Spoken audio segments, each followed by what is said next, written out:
I refuse to take your dictation. मुझे किसी की डिक्टेशन पसंद नहीं है, समझे? योर हाइनेस, आप ये बच्चों वाली हरकत ना करें। मैं तुम्हें कुत्ते की मौत मारूंगा, कुत्ते की। अगर तुमने जोधपुर की प्रजा को भूखा मारा तो I'll shoot you like a dog. Your highness, अगर आपने मुझे मारने की कोशिश की तो ये आपकी बड़ी भूल होगी। अच्छा, आप समझौते को रद्द भी तो कर सकते हैं। मुझे सिखाएगा क्या करना है? May I ask what is going on here? He was trying to shoot me, sir. Don't worry. It's just a jest of a young man. You will get what you have been promised to you. Thanks. Now, may I have the pistol? This is a gift from my side to you, sir. Thank you. Handmade, I see. Yes. You may now sign the instrument of accession. Okay. Right. May I? Lord Mountbatten সেই মুহূর্তে সেখানে না এলে শেষমেশ যোধপুরের মহারাজা কি করে ফেলতেন কে জানে। তবে ওইভাবে তাকে আগ্নেয়াস্ত্র ধরতে দেখে দুঁদে আমলা ভিপি মেনন যে কেঁপে গিয়েছিলেন তা নিয়ে কোনো সন্দেহ নেই। তবে আপনারা নিশ্চয়ই ভাবছেন এরপর ভিপি মেনন আর মহারাজা হনুমান সিং এর সম্পর্কটা ঠিক কেমন ছিল। তাহলে এবার আপনাদের একটা মজার গল্প বলি। মহারাজা হনুমান সিং ভিপি মেননের কপালে বন্দুক তাক করে হুমকি দিয়েছিলেন ঠিকই, কিন্তু পরে মহারাজার রাগ গলে একেবারে জল হয়ে গেছিল। এমনকি মেননকে তিনি যোধপুর থেকে ভোটে দাঁড়ানোর প্রস্তাব পর্যন্ত দিয়েছিলেন। যদিও মেনন রাজনীতির চর্চায় হাত পাকাতে রাজি হননি, কারণ কূটনীতিতেই তিনি সিদ্ধহস্ত ছিলেন। যাই হোক, এভাবেই শেষ পর্যন্ত 1947 সালের 11ই আগস্ট ইনস্ট্রুমেন্ট অফ অ্যাক্সেশন অর্থাৎ ভারত ভুক্তির চুক্তিতে সই করেন যোধপুরের মহারাজা। একটা মাথা ব্যথা দূর হলো নেহেরু প্যাটেলদের, কিন্তু সমস্যা তো আর শুধু যোধপুরকে নিয়ে ছিল না। ভারতের অন্তর্ভুক্ত হতে রাজি নয় এমন রাজ্যের সংখ্যাই তখন বেশি ছিল। জুনাগড়, ভোপাল থেকে হায়দ্রাবাদ, জম্মু কাশ্মীরের মতো রাজ্য ছিল এই দীর্ঘ তালিকায়। 1947 সালের 15ই আগস্ট ভারত যেদিন স্বাধীন হয় সেদিনই খবরের কাগজ পড়ে জানা যায় জুনাগড়কে পাকিস্তানের সঙ্গে জুড়ে দেওয়ার সিদ্ধান্ত নিয়েছিলেন নবাব মোহাম্মদ মোহাম্মদ খান। The government of Junagadh, after anxious consideration and the careful balancing of all factors, the government of state has decided to accede to Pakistan and hereby announces its decision to that effect.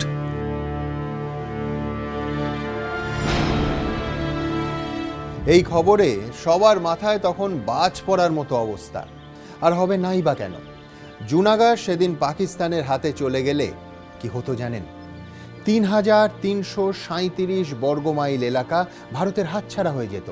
জুনাগড়ের 6,70,000 মানুষ আজ পাকিস্তানের নাগরিক হতেন। আর এমনটা হলে তার জন্য দায়ী থাকতেন জুনাগড়ের নবাব, যিনি দেশে বিদেশে পরিচিত ছিলেন তার পশুপ্রেমের জন্য। হ্যাঁ, রাজ্য শাসনের চেয়েও তিনি সারমেয় চর্যায় অনেক বেশি মশগুল থাকতেন।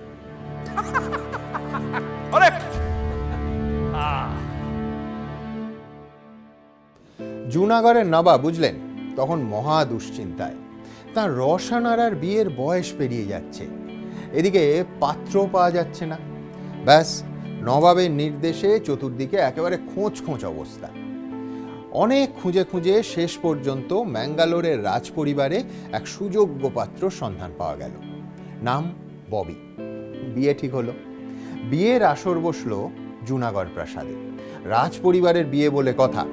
ম্যাঙ্গালোর থেকে একটা গোটা ট্রেন ভাড়া করে জুনাগড় এলো 250 জন বরযাত্রী।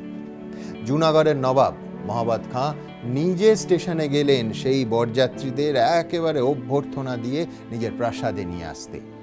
বর ববি সহ বাকিদের রাজকীয় অভ্যর্থনা দিয়ে নিয়ে আসা হলো প্রাসাদে। শাহী আদব কায়দায় ধুমধাম করে হলো বিয়ে। তারপর ট্রেনে চেপেই গয়নাগাটি নিয়ে জুনাগড় থেকে ববির সঙ্গে ব্যাঙ্গালোরের শ্বশুর বাড়ি চলে গেল নবাবের প্রাণপ্রিয় রসনারা। আপনি নিশ্চয়ই ভাবছেন নবাবের পরিবারে বিয়ে তো এইভাবেই হবে, এতে আর নতুন কি? সেই গল্প আলাদা করে শোনানোর কি দরকার? কিন্তু যে রসনারার বিয়ের গল্প এতক্ষণ ধরে আপনাদের শোনালাম সে কে জানেন? কি ভাবছেন? নবাবের মেয়ে।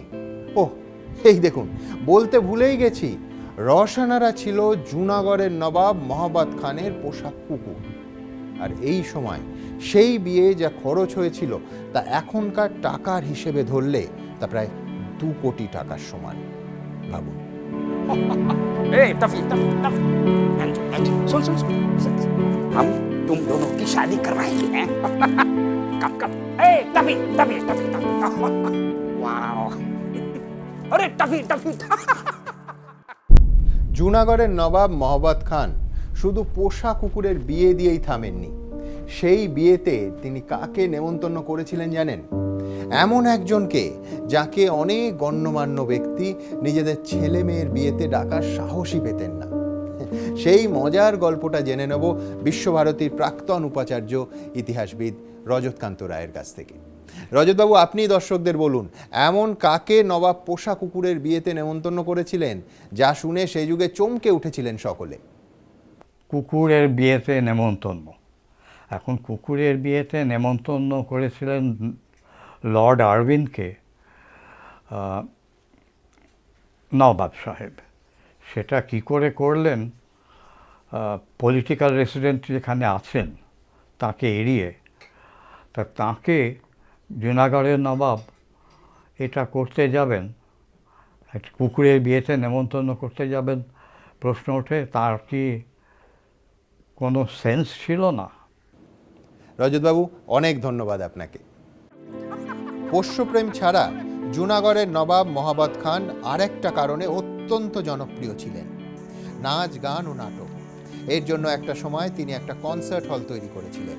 লক্ষ লক্ষ টাকা খরচ করে নাটকের জন্য আলাদা কস্টিউম এবং আসল অস্ত্র ও গয়নাগাটি কেনা হয়েছিল।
उनको जो गुजराती म्यूज़िक था उससे बड़ा लगाव था, और यहाँ तक कि ये भी होता था कि एक पूरा उनने एक कॉन्सर्ट हॉल बनाया हुआ था सरदार बाग पैलेस के अंदर, तो वहाँ वो ड्रामास करते थे और वो लाइव ड्रामास होते थे, और उसके अंदर जितने कॉस्ट्यूम्स और तलवारें और ज्वेलरी और जो तमाम होता था वो सब ओरिजिनल हुआ करता था, सब रियल होता था, और वो गुजराती के अंदर होते थे ड्रामास। तो उसमें नवाब साहब खुद भी प्ले करा करते थे, एक्सक्लूसिव फॉर द फैमिली। নবাব মহাবত খান সেই রাজাদের মধ্যে ছিলেন যাদের সম্পর্কে সেই সময় টাইম ম্যাগাজিনে লেখা বেরোতো যে এদের রাজত্বে ভারতের সিকিভাগ মানুষ বসবাস করেন, আর এই রাজা মহারাজাদের গড়ে 11টি করে উপাধি, 6 জন করে স্ত্রী, 13টি করে সন্তান এবং 4টি মহামূল্যবান রোলস রয়েস গাড়ি আছে। ব্রিটিশরা নবাবের পশুপ্রেম কিংবা নাচ গান নাটকের অভ্যেসকে কোনোদিনই বিশেষ একটা গুরুত্ব দেয়নি। হয়তো জওহরলাল নেহরুর মন্ত্রিসভাও তাকে গুরুত্ব দিত না, যদি না তিনি পাকিস্তানের সঙ্গে হাত মিলিয়ে ভারতের সঙ্গে তঞ্চকতা করতেন। কিন্তু আমোদ প্রমোদে ব্যস্ত নবাব আচমকা ভারত ছেড়ে পাকিস্তানে যাওয়ার সিদ্ধান্ত নিয়েছিলেন কেন? আসলে ইংরেজদের তৈরি ইন্ডিয়ান ইন্ডিপেন্ডেন্স অ্যাক্ট 1947-এ ল্যাপস অফ প্যারামাউন্সির সংস্থান ছিল। এই আইন অনুযায়ী রাজা মহারাজাদের 2টি বিকল্প দেয়া হয়। 1, তারা ইচ্ছে মতো ভারত কিংবা পাকিস্তানে সামিল হতে পারেন, আর 2, কোনো দেশেই সামিল না হয়ে পৃথক স্বাধীন দেশ হিসেবে থেকে যেতে পারেন। নবাব সাহেব এই আইনের ফায়দা তুলে নিজের রাজত্বকে পাকিস্তানের সঙ্গে জুড়ে দেওয়ার সিদ্ধান্ত নেন। কিন্তু জুনাগড়ের নবাব কি একতরফা এই সিদ্ধান্ত নিতে পারতেন? তার পক্ষে এই সিদ্ধান্ত নেওয়াটা কি এতটাই সহজ ছিল? এ বিষয়ে কথা বলবো কলকাতা বিশ্ববিদ্যালয়ের প্রাক্তন অধ্যাপক ইতিহাসবিদ অরুণ বন্দ্যোপাধ্যায়ের সঙ্গে। অধ্যাপক বন্দ্যোপাধ্যায় নবাব ঘোষণা করলেন, আর অমনি একটা গোটা আস্ত রাজ্য পাকিস্তানে চলে গেল। বিষয়টা কি আদৌ সম্ভব ছিল? লর্ড মাউন্ট ব্যাটেন যিনি ছিলেন, তিনি কিন্তু বারে বারে সবাইকে মনে করিয়ে দিচ্ছিলেন, অন্ততপক্ষে পরোক্ষভাবে, যে দেশের অন্তর্ভুক্ত হতে হবে তার সীমান্তের সঙ্গে একটা সংযুক্তি না থাকলে এটা খুব একটা গ্রাহ্য হবে না। এবং সেই দিক থেকে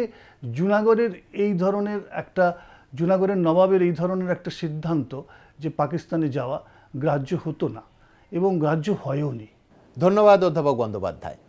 জানেন, 1930 সালে নবাব মহাবাদ খান একবার আমদাবাদে এসে গুজরাটের আর এক সন্তানের সঙ্গে দেখা করেন। তিনি কে জানেন? মোহনদাস করমচাঁদ গান্ধী। গান্ধীজির সঙ্গে যারা দেখা করতে যেতেন তাদের তিনি একটা উপহার প্রায়ই দিতেন, নিজের ব্যবহার করা পুরনো চশমা। জুনাগড়ের নবাবের ক্ষেত্রেও তার কোনো ব্যতিক্রম হয়নি। মহাবাদ খানকেও সেই গোল ফ্রেমের একটা চশমা দিয়ে গান্ধীজি কি বলেছিলেন জানেন? বলেছিলেন, এটা আমার সেই চোখ যা আমাকে স্বাধীন ভারতের স্বপ্ন দেখায়। অথচ দেখুন, ভারত যেদিন স্বাধীন হলো সেদিনই জুনাগড়ের নবাব ঘোষণা করে দিলেন তিনি নিজের রাজ্যকে পাকিস্তানে সামিল করে দিচ্ছেন। একথা শুনে জওহরলাল নেহেরু, সর্দার প্যাটেল, ভিপি মেনন একেবারে চমকে ওঠেন। কেউ তখন বুঝতেই পারছেন না কি করবেন, কিভাবে সমাধান সূত্র বেরোবে। কিন্তু তাই বলে তো জুনাগড়কে এভাবে পাকিস্তানের হাতে ছেড়ে দেয়া যায় না। যেভাবেই হোক জুনাগড়কে নিজেদের দিকে রাখতেই হতো।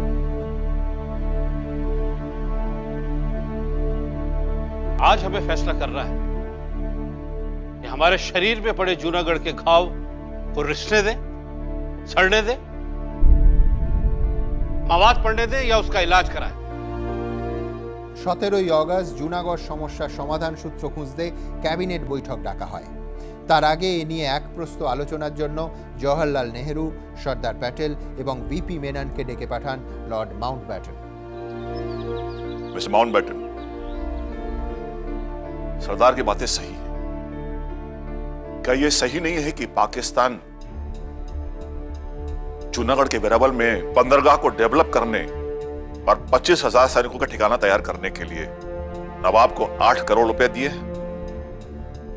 मिस्टर माउंट बैटन, जिन्ना के इस ब्लैकमेलिंग का कहीं तो अंत होगा। Mr. Nehru, as my readings on the situation goes, it is essentially a trap and teasing on the part of Jinnah. Lord Mountbatten, more than anything else, this is blackmailing. आप जब तक जूनागढ़ में फौजी कार्रवाई नहीं करेंगे, अपनी फौजें नहीं भेजेंगे, तब तक पाकिस्तान की ब्लैकमेलिंग से आप नहीं बच सकते।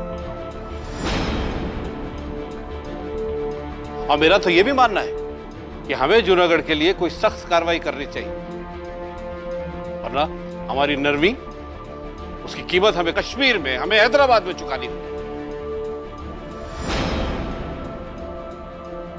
Military action, what you are suggesting, Mr. Patel, is like falling into the trap of Jinnah. Clearly, on face value, the state of Junagadh is worthless to him. It is an impossible military liability. Lord Mountbatten ততদিনে মূল সমস্যাটা ধরে ফেলেছিলেন। তিনি বুঝেছিলেন এটা আসলে পাকিস্তানের চাল। পাকিস্তানি জুনাগড়কে ঘুঁটি হিসেবে ব্যবহার করছে। তাদের আসল লক্ষ্য হলো কাশ্মীর। ভারত যেই বলবে জুনাগড়ে হিন্দুরা সংখ্যাগরিষ্ঠ, তাই জুনাগড়ের নবাব একতরফাভাবে পাকিস্তানে সামিল হতে পারেন না, তখনই পাকিস্তান পাল্টা প্রশ্ন করবে কাশ্মীরে মুসলিমরা সংখ্যাগরিষ্ঠ, তাই সেখানকার হিন্দু রাজার ভারতে অন্তর্ভুক্তির সিদ্ধান্ত মেনে নেওয়া যায় কি করে? শেষমেশ জুনাগড় নিয়ে লর্ড মাউন্টব্যাটেনের পরামর্শই মেনে নেন সর্দার প্যাটেল। माउंटबेटन साहब, मैं मानता हूं जूनागढ़ पे कोई भी सैनिक कार्रवाई अगर हम करें तो उसकी कीमत हमें कश्मीर में चुकानी पड़ सकती है। इसलिए कम से कम हमें जूनागढ़ की सरहदों पे चौकसी और नाकाबंदी बढ़ा देनी चाहिए। इससे वहां के नवाब को सबक मिलेगा, उसकी अकल ठिकाने आएगी। মাউন্টব্যাটেনের সঙ্গে বৈঠকে সিদ্ধান্ত নেওয়া হয় জুনাগড়কে সেনা দিয়ে একেবারে ঘিরে ফেলা হবে। তার আগে প্রধানমন্ত্রী নেহেরুর পরামর্শে একটা শেষ চেষ্টা হিসেবে ভিপি মেননকে জুনাগড় পাঠানো হয়। উদ্দেশ্য ছিল জুনাগড়ের এই আচমকা বেসুরো গাওয়ার পিছনে কার মাথা কাজ করছে, নবাব নাকি তার দিওয়ান শাহনওয়াজ ভুট্টোর, সেইটাকে খুঁজে বার করা। আর এই শাহনওয়াজ ভুট্টো কে ছিলেন জানেন? পাকিস্তানের প্রাক্তন প্রধানমন্ত্রী বেনাজির ভুট্টোর দাদু, অর্থাৎ পাকিস্তানের আর এক প্রধানমন্ত্রী জুলফিকার আলী ভুট্টোর বাবা। তিনি ভিপি মেননকে বলেন নবাব অসুস্থ, তাই তিনি দেখা করতে পারবেন না। একটা শেষ চেষ্টা হিসেবে ভিপি মেনন নবাবের ছেলের সঙ্গে দেখা করতে চান। একথা শুনে শাহনওয়াজ ভুট্টো আরও অদ্ভুত একটা যুক্তি দেন। কি বলেন জানেন? তিনি বলেন নবাবজাদা ক্রিকেট খেলায় ব্যস্ত। বুঝুন, রাজ্য ভারতের বাউন্ডারির এপারে থাকবে না ওপারে থাকবে তাই নিয়ে টানাপোড়েনের শেষ নেই, আর নবাবজাদা কিনা ক্রিকেট খেলছেন।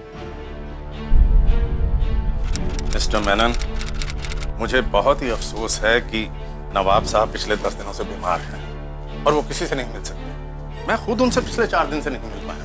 दीवान साहब, मैं आपको पहले भी बता चुका हूं कि भारत सरकार की कैबिनेट का बहुत ही इंपॉर्टेंट मैसेज मुझे उन तक व्यक्तिगत तौर पर भेजा गया है देने के लिए। बस 2 मिनट के लिए मैं उनसे मिलना चाहता हूं। उनकी तबीयत बिल्कुल नासाज है। It is absolutely impossible for you to see him.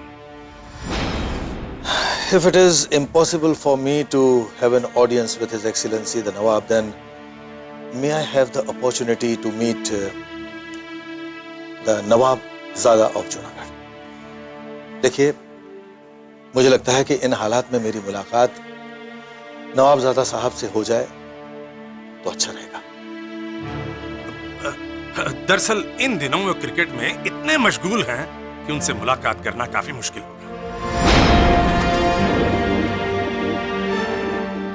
নবাবের শরীর খারাপের দোহাই দিয়ে জুনাগড়ের দিওয়ান শাহনওয়াজ ভুট্টো বারবার ভিপি মেননকে এড়িয়ে যাচ্ছিলেন।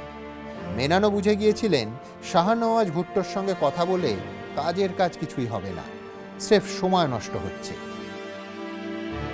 Then it's time for me to leave. But let me conclude, दीवान साहब। जूनागढ़ के नवाब साहब के फैसले को लेकर काठियावाड़ की जनता बहुत ही गुस्से में। अगर उनका गुस्सा नहीं थमा और उन्होंने अगर कानून अपने हाथ में ले लिया तो इसका मतलब होगा कि नवाब साहब की पूरे वंश की और पूरी डायनेस्टी का खात्मा, और इसके जिम्मेदार होंगे सिर्फ आप।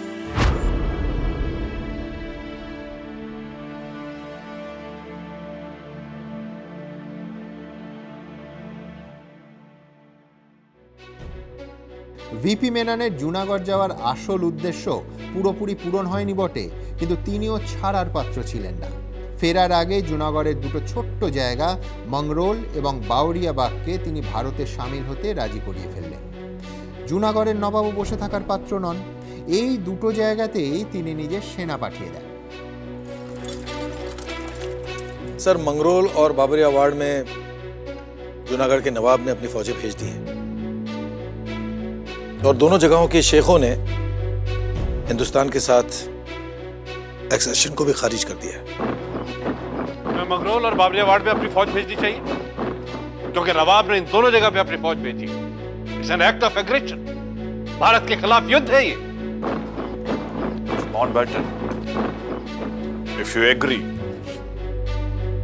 बाबरियावाड़ और मंगरोल पर किसी सैन्य कार्रवाई का जवाब देने के लिए हम अपने कमांडर इन चीफ को तैयार रहने का ऑर्डर अभी देते हैं।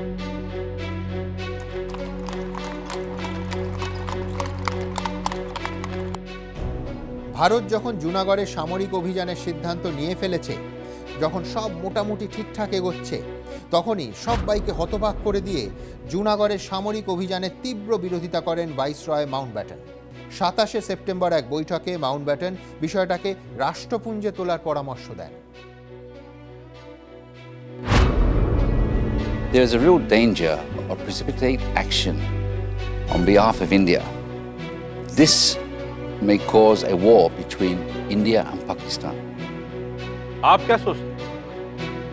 दूसरी मुल्कों के सामने साख बघारने के लिए हमें यूएनओ जाना चाहिए? यह हमारी बहुत बड़ी भूल होगी। जूनागढ़ के सहारे पाकिस्तान ने हमारे खिलाफ जंग छेड़ी है और उसका सख्ती से हमें जवाब देना होगा। हमें अपने हक के लिए किसी के आगे अर्जी लगाने की जरूरत नहीं है।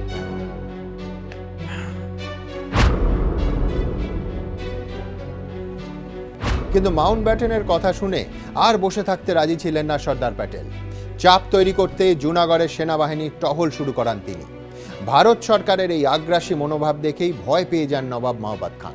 তিনি জুনাগড় ছেড়ে পালিয়ে যান। 1947 সালের 29 অক্টোবর আনন্দবাজার পত্রিকায় প্রথম পাতায় প্রকাশিত হয় সেই খবর। হেডলাইন হয়েছিল করাচিতে জুনাগড়ের নবাব। কিন্তু এখানেও একটা মজার গল্প আছে। নবাব সেদিন স্ত্রী সন্তানদের ফেলে জুনাগড় থেকে জাহাজে করাচি পালিয়েছিলেন। আর সঙ্গে কাকে নিয়ে গেছিলেন জানেন? নিজের পোষা কুকুরকে। না, ভুল শোনেননি, স্ত্রী সন্তানকে সঙ্গে নেননি। তাদের থেকে নবাবের কাছে ঢের বেশি গুরুত্বপূর্ণ ছিল তার পোষা কুকুর। ভাবুন। बेगम साहिबा, बेगम साहिबा। जी नवाब साहब। सभी बेगमों को बुलाइए, जाइए। देखिए, कराची से जहाज आ पहुंचा है। आप सब लोग निकलिए, हम भी आते हैं। जाइए, जाइए, आप भी जाइए, जाइए।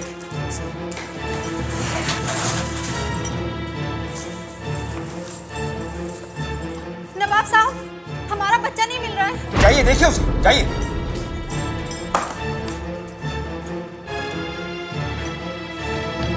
एंजिल, कम कम कम, टाइगर कम।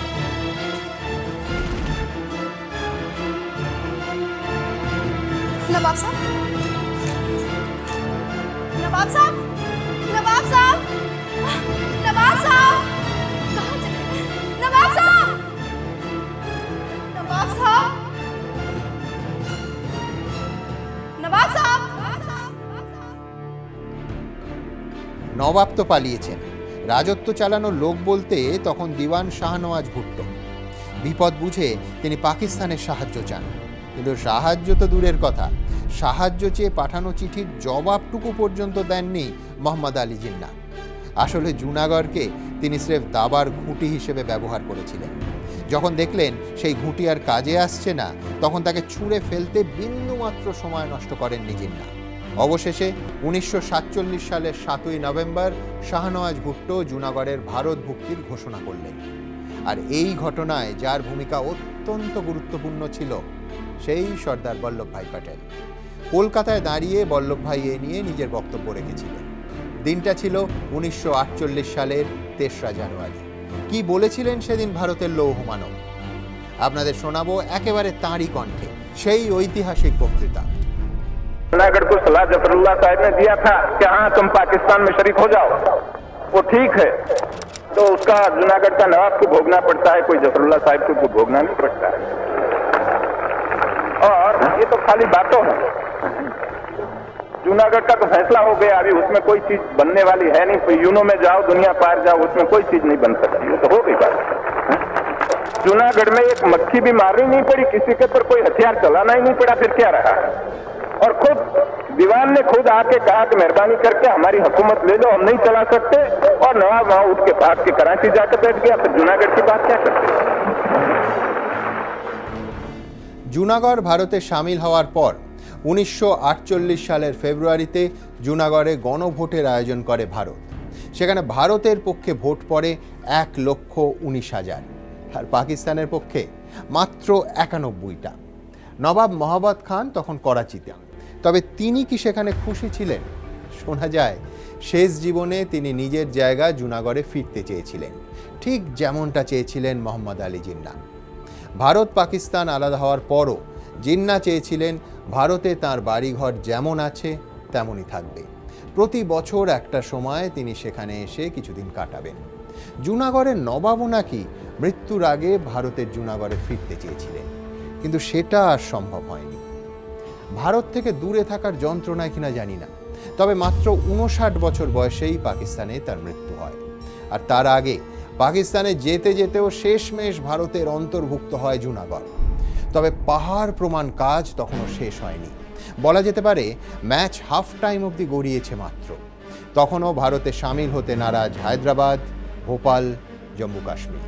সেই বরফ গলল কিভাবে, বলা যেতে পারে সেই বরফ ভাঙা হয়েছিল কিভাবে, সেও এক টান টান গল্প আপনাদের দেখাবো পরবর্তী পর্বে।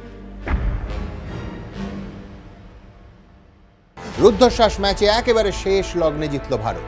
आजादी को आपके पैरों तले नहीं रख सकता। আচ্ছা, নেটফ্লিক্সের ওয়েব সিরিজ ডেজিগনেটেড সার্ভাইভারের কথা মনে আছে? একটা সমস্যার সমাধান হতে না হতেই আর একটা সমস্যা এসে হাজির। आप अगर खुदकुशी ही करने की सोच रहे हैं तो आपको कोई कैसे रोक सकता है? आप सरदार दिल्ली के हैं। হায়দ্রাবাদ তখন আকারে ব্রিটেনের থেকেও বড়। हैदराबाद पर कभी भी सैनिक हमला हो सकता है। अब बातचीत का कोई मकसद नहीं रहा। হয় ভোপাল স্বাধীন থাকবে, নয়তো তাকে পাকিস্তানে সামিল হওয়ার সুযোগ দিতে হবে।